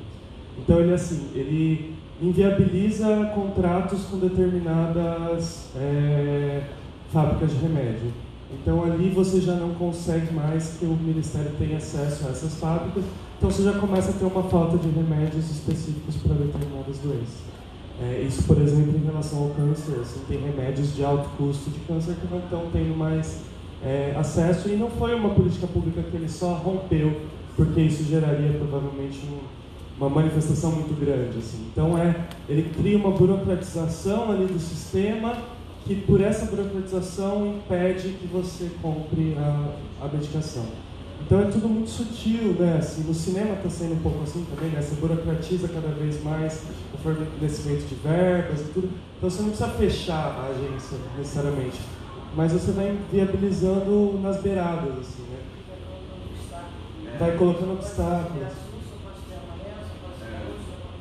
Exatamente. Então, assim, é isso que está sendo muito perigoso, assim, que ele está corroendo o sistema por dentro do sistema, né? Então ele coloca o ministro do meio ambiente que vai dentro daquele sistema destruindo. Não precisa tirar o Ministério do Meio Ambiente, você só vai dentro do próprio sistema. É como se você colocasse mesmo um vírus ali dentro que vai destruindo, né? Então, e pra gente que está ali tentando ter um pensamento progressista, tudo indo na contracorrente, é uma coisa que você tem que estar muito mais atento, né? Assim, as formas como isso está se dando, né? E em HIV/AIDS eu acho que tem muito essa questão, e eu converso muito com o Caio, falando assim, tipo, você tem noção que pode ser que de um dia para o outro a gente acorde e talvez você tenha que mudar de país rapidamente, assim, sabe? Porque é de um mês para o outro. Se eles resolverem cortar o fornecimento de remédios retrovirais, você não tem muito tempo, assim, você não pode ficar sem um dia, 2 dias, uma semana, entendeu? Então, como que você move a sua vida inteira se uma política pública resolve te matar, exatamente. E é um extermínio, né? Então, assim, por sufocamento, Então, eu acho que, assim, em relação ao conservadorismo, a forma como eles estão olhando para o LGBT, querendo ali, então censura um conteúdo aqui, tira um edital ali, aí vai aqui, tira um remédio dessa população aqui. É um planejamento conservador de extermínio, de invisibilidade desse grupo, que não é um grupo que eles, eu até brinco com essa coisa de serem os inimigos do Estado, né? Então, é um grupo que eles não querem que exista mesmo, assim, né? Então, só que como eles sabem que tem um barulho muito grande se você vai diretamente contra, vai batendo aos poucos, assim, porque essa população ela vai sumindo só, assim, né? Então, pra gente, assim, passar por esse filme está passando por esse período justamente do país, é impossível não ser político, né? Porque a existência nossa hoje em dia política não tem muito mais como você ignorar isso, né? Assim, acordar todo dia e estar vivo é ser um ser político, assim, né? E eu acho que está sendo muito legal trazer esse debate em muitos festivais que o filme está rodando e tudo, porque a gente precisa realmente de uma manifestação de vida ali, né? A pessoa, ela está viva, ela depende disso para estar viva, ela quer estar viva, né? E não foi resolvido o HIV/AIDS. Assim, né? Nos últimos 5 anos triplicou o número de casos entre pessoas de 25 anos. Assim, né? Eu acho que a medicação, ela trouxe a vida, mas ela também trouxe um pensamento... Exatamente. Sim. É só para o HIV e assim... E é uma medicação. Exatamente. Daqui a um tempo pode ser o uso do PrEP você não reage tanto. Ele fragiliza o TEP, né? Ele fragiliza o sistema imunológico. Você faz 1, 2, 3 vezes, depois você vai fazer a 4ª, o HIV segura no organismo. Pois é, então assim, isso é fruto de uma política também de desinformar. Desinformar. Você vê, por exemplo, esse carnaval desse ano já mudou o contexto. Então, assim, se fez uma política de divulgação para o homem hétero, né? Então, assim, eu uso camisinhas dentro de um universo hétero, que você bloqueou, por exemplo, campanhas em relação à população trans, né? Então, assim, a senhora de idade que aumentou muito o número de casos, a terceira idade de mulheres. Só tinha um marido, o cara entrou o Viagra, entrou Exatamente. Depois do Mulher viagem. de 60 anos de idade, completamente não sabe o que elas estavam tendo. Exatamente. E é isso que é um negócio interessante, porque não existe mais grupo de risco, né? Então, assim, há muitos anos não existe grupo de risco. Como que uma mulher de 60 anos, casada monogâmica, seria considerada um grupo de risco, assim, né? Mas aí você vê dentro do comportamento de risco, né, como hoje em dia a gente coloca, né, ela foi inclusa nesse grupo de comportamento de risco, né? E é muito interessante porque o Brasil é uma referência mundial no tratamento de HIV/AIDS, foi, né, para esse momento, uma referência mundial no tratamento, né? Outros países que a gente aí diz desenvolvidos olharam para as nossas políticas públicas para ver como eles também poderiam desenvolver políticas públicas no país, assim, sabe? E hoje a gente vê essa coisa dando um retrocesso, assim, né? Que é como tudo que está acontecendo, né, hoje no Brasil. Então, eu acho que foi interessante sair de um universo muito particular do Caio e dessa questão dele querer tratar uma questão física e psicológica dele através do filme, mas encontrar esse contexto público nesse momento do país, assim. Então foi uma coisa muito, muito interessante, assim. Eu acho que tem, particularmente, assim, eu acho que tem filmes que às vezes você assiste, que são legais, que tem uma técnica legal e tudo, mas que se encerram ali, assim, sabe? E eu acho que eu acredito numa coisa que você, de um filme que você leva com você, que você não tem mais como ser mesmo depois que você assistiu, né? Então eu acho que eu sempre tenho essa preocupação de ser algo que seja universal mesmo, que consiga. E foi interessante quando teve esse encontro entre um muito particular e um contexto social, né? E aí, em relação ao texto, né, eu acho que justamente é isso que eu estava te falando de... tem muitas frases ali que são do Caio, são muitas coisas que, tipo, por exemplo, o olhar das enfermeiras, né, que foi, assim, ele foi tratado na Unicamp, né, que é um lugar que é referência de tratamento de HIV/AIDS no Brasil também. É uma universidade pública, né, e que você espera que ali tenha um pensamento muito avançado em relação ao tema. E mesmo ali as enfermeiras tinham essa culpabilização dele como uma pessoa que foi infectada, entendeu? Como se a irresponsabilidade fosse dele, e esse olhar agressivo que ele tinha, né? Teve ações que a gente nem coloca no filme, mas, por exemplo, ele teve, porque você tem que tomar benzetacil pela questão da sífilis, né? Possibilidade de infecção, então imediatamente você já toma 2, 3 benzetacil. E a forma de aplicar ser uma forma de aplicar mais dolorida, punir a pessoa. De uma agressividade ali daquilo que estava sendo feito, sabe assim, como uma forma de castigar o que acontecia, assim, sabe? Então foi umas coisas que me assustou, assim, que acho que é um ponto de vista que às vezes só você vivenciando você consegue passar, né? E me assustou, falando, nossa, dentro da política pública de saúde a gente vê ainda as pessoas tendo essa estigmatização, né?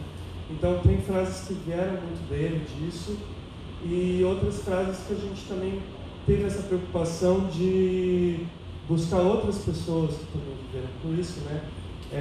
Para dar uma universalidade maior, né? Então, por exemplo, o Caio ele não chegou ao ponto de pensar no suicídio, assim, né? Mas muitos relatos chegaram nesse lugar, assim, né? E eu achei que era interessante que a gente entrasse ali nesse lugar, porque assim, o Caio é uma pessoa muito racional, muito mesmo. Ele consegue ter se autocentrar de uma forma que eu admirei, assim, porque ele nunca teve um momento de explosão muito grande emocional. Mas eu senti que a gente tinha necessidade de encontrar essas pessoas que chegaram nesse lugar. Assim, sabe? Vocal para... Teve. Ele é muito tímido, ele é muito introspectivo, então a gente teve que achar um jeito, porque às vezes você grava, mas na narrativa em si não funciona, né? Às vezes fica muito monótono, não tem muita... o tom, né, não destoa muito, então começa a ficar aquele texto muito chapado, então a gente teve um preparador vocal para dar uma encorpada ali na voz dele, né? E outra coisa que era uma coisa que também no texto a gente procurava, e aí foi uma coisa que eu tive, sou 6 anos mais velho que o Caio, né? E eu acho que quando ele me contou, veio um sentimento de cuidar, assim, né, dele, assim, de uma certa forma, de abraçar ele, de não deixar ele mais sozinho naquela situação. E nos relatos pessoais que eu lia, sempre tinha muito Deus envolvido, né? Então, eu tenho fé que tudo vai melhorar, eu tenho Deus na minha vida, eu tenho, né, Jesus Cristo, não sei o quê. E eu falei, mas e se você não tiver Deus? Assim, se não existe Deus nessa narrativa, o que você faz? Como que você sai disso, você supera isso? Assim, né? Então esse era um desafio muito grande do texto. Era como que a gente ia fazer para dar um ponto de virada. Eu não ia deixar a narrativa no lugar da morte, assim, isso eu já sabia, assim, sabe? Então, como que você dá vida para essa pessoa? O que significa essa vida? Porque eu queria dar para o Caio também, sabe? Então eu queria estudar mesmo para saber, Caio, como que eu vou te dar uma esperança, assim, sabe? De vida. Então esse estudo foi meio vida, meio filme, sabe?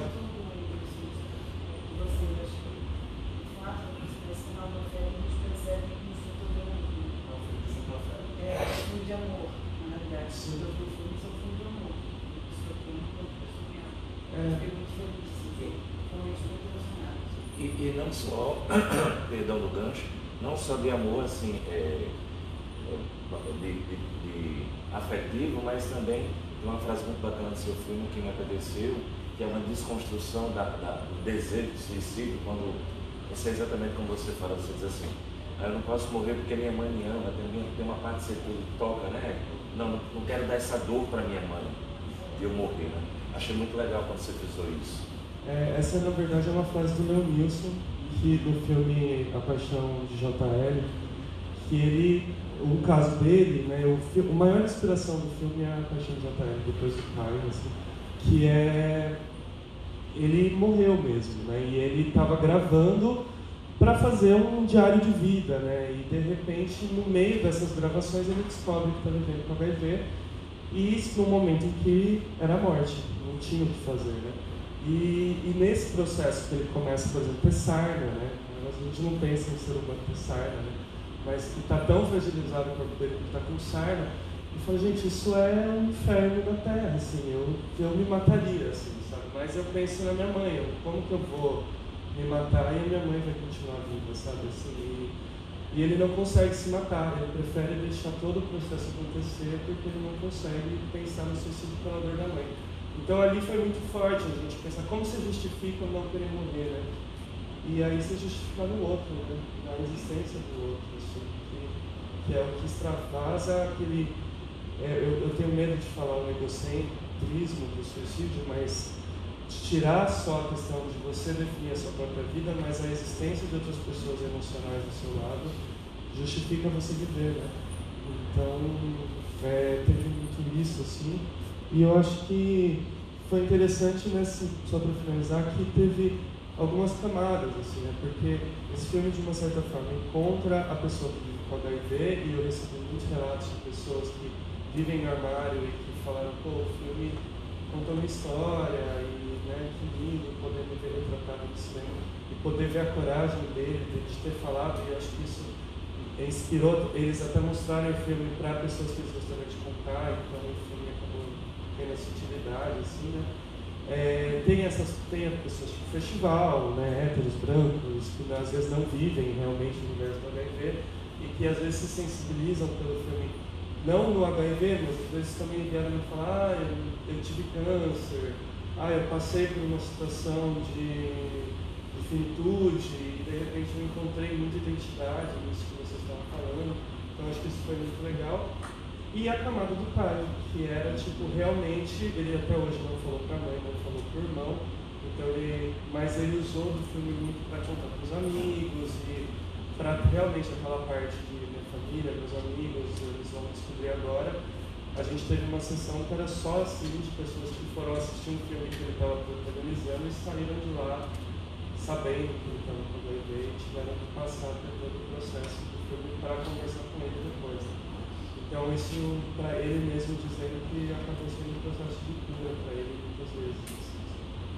E às vezes a gente fala de saúde como se fosse, é isso, no lugar da promessa de saúde também tem um lugar de qualidade de vida, né? De estar bem, né? A saúde também cura, né? O cinema tem uma ligação com a saúde, com a existência do então pode curar, tem toda essa terapia, como também no filme do né? Quantas terapias a gente já viu ali?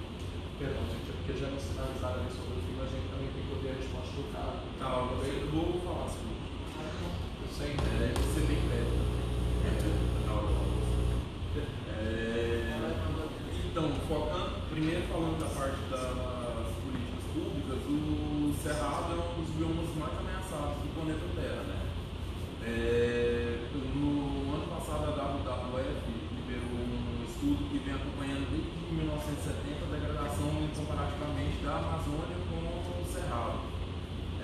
Enquanto a Amazônia degradou 20%, o Cerrado já foi 50% da galope.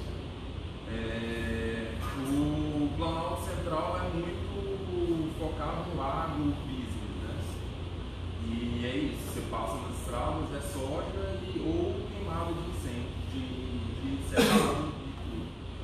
O que é muito preocupante, porque lá tem informações genéticas que provavelmente são as únicas plantas que conseguem sobreviver em altas temperaturas que parece que é para onde a gente está caminhando. Então pode ser que nem essas informações genéticas a gente vai ter mais com o passar do tempo. E não à toa a Dorothy escolheu lá para ser o lugar que ela trabalha, para ser o lugar que ela desenvolve os projetos dela. E que aí já indo um pouco para o lado das escolhas e de ser um filme basicamente silencioso.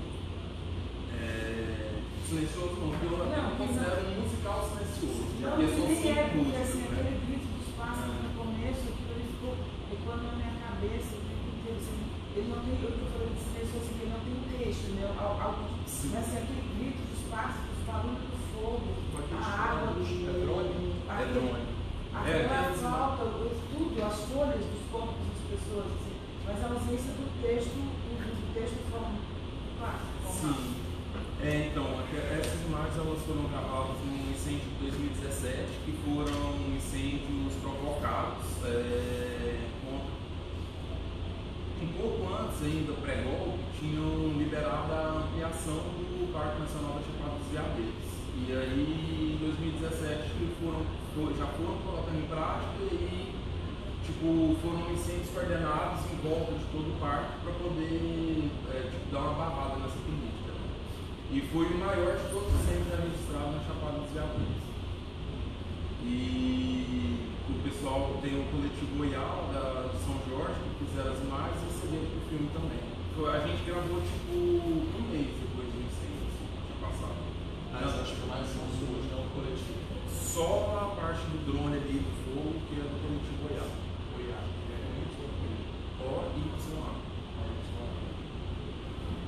E onde que eu estava? Sobre ser. Inicialmente era um projeto que tinha esse cunho ambiental principal, né? Mas tinha outros temas que estavam em volta, que era abandono de idoso.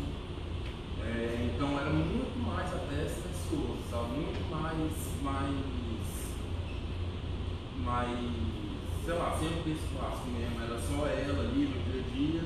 Ela, no roteiro inicial, ela tinha problemas motores e por causa de degeneração ela acreditava ser uma sereia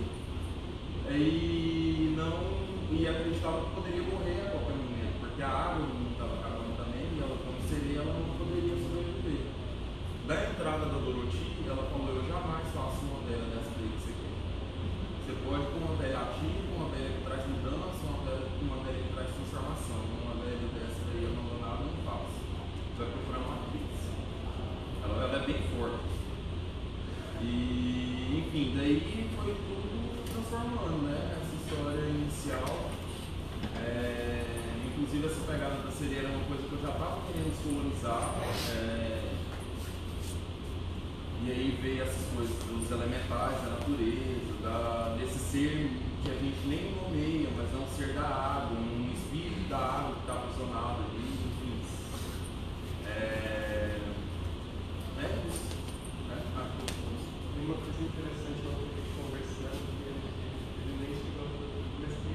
foi uma descoberta muito legal. A Globo fica passando uma propaganda que eu fiquei chocado. Que é tipo agro é pop, agro é tech, agro é tudo. Que eu, no Sudeste, eles não passam essa propaganda. E lá eles passam então, olha, eu passo. Eu vejo isso no Rio. No Rio passa direto. Em São Paulo Passa em São Paulo de vez em quando. No Jornal Nacional, no Rio passa o Jornal Nacional. Bem sempre. Eles são muito poderosos. E água é cool.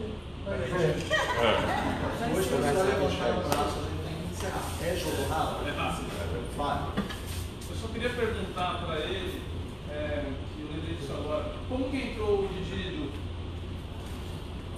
Porque eu acabei de finalizar um longo agora, que a trilha sonora é didgeridoo. E eu falei, nossa, é muito louco, isso eu vi que lá no seu filme tem. Como que ele entrou? Então, eu gosto um pouco da estética, entrou por isso, eu acho que o didgeridoo muito isso, sabe? É uma coisa que é bem rudimentar, mas ao mesmo tempo que ele faz um som sintetizado, futurista, sei lá. E isso daí me atraiu muito. E canto da terra, eu chamando isso de canto da terra, né? Sim.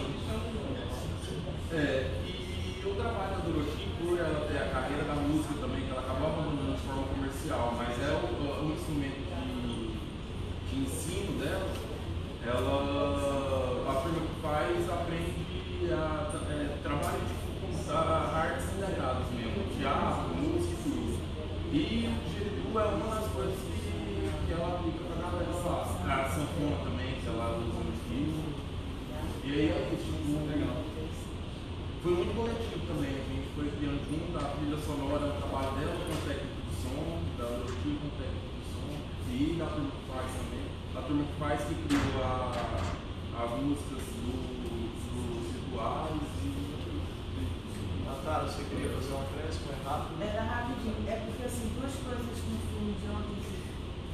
Eu fui criada no QTB, centro de Paramacumba, cada avô meu era de uma religião, eu fui transitando essas religiões e fui mostrando muito respeito por elas, principalmente pela crença dos outros, né? Então a primeira questão é essa: como você lidar com essa coisa da fé, porque os pais de santos estão expostos. E depois um pouco assim, existiu em algum momento, quando a construção que é realmente um homem negro, existiu em algum momento, vocês acham que passa pela fetichização do corpo negro na escolha desse personagem? Você fala do pai? Do personagem. Esse pai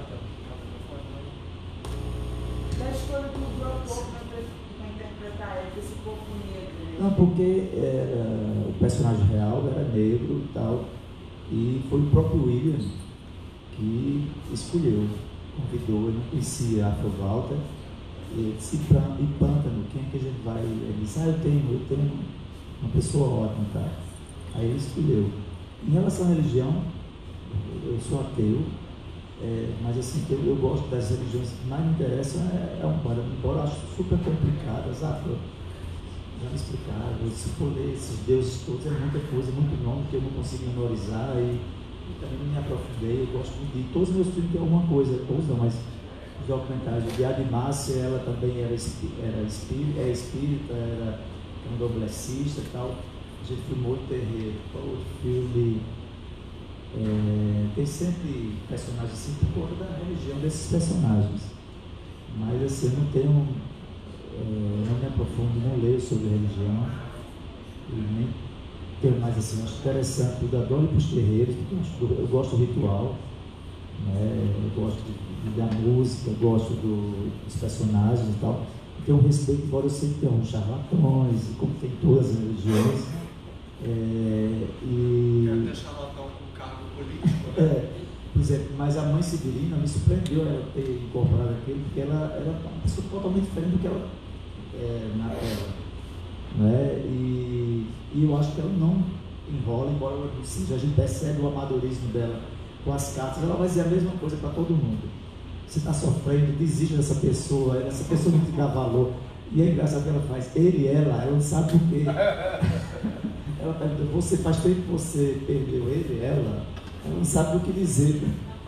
E a história de Zezita é engraçada com uma cartomante, porque ela vai estar sofrendo muito. Pô, naquele momento Zezita estava livre daquilo, mas coincide com a história anterior. Você está assim, só Deus tem pena, não sei o quê.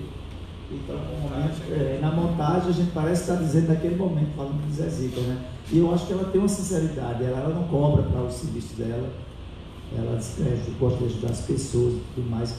E eu acredito que ela incorpora mesmo, sabe? Porque ela muda muito quando está incorporada, né? Então, eu tenho respeito, mas não tenho muito conhecimento dessas religiões. Gente, a gente agradece. Amanhã vai ter mais debate, mais filmes da competitiva. Vou só pedir rapidinho para quem está aqui poder tirar a foto da mesa, que a gente vai tirar o oficial aqui com o cartaz. A única coisa que eu quero fazer a Bernadette primeiro, porque eu vou fazer a foto do mundo. Eu quero ela na frente do cartaz, ali eu quero fazer todo mundo. Ela precisa ter essa foto.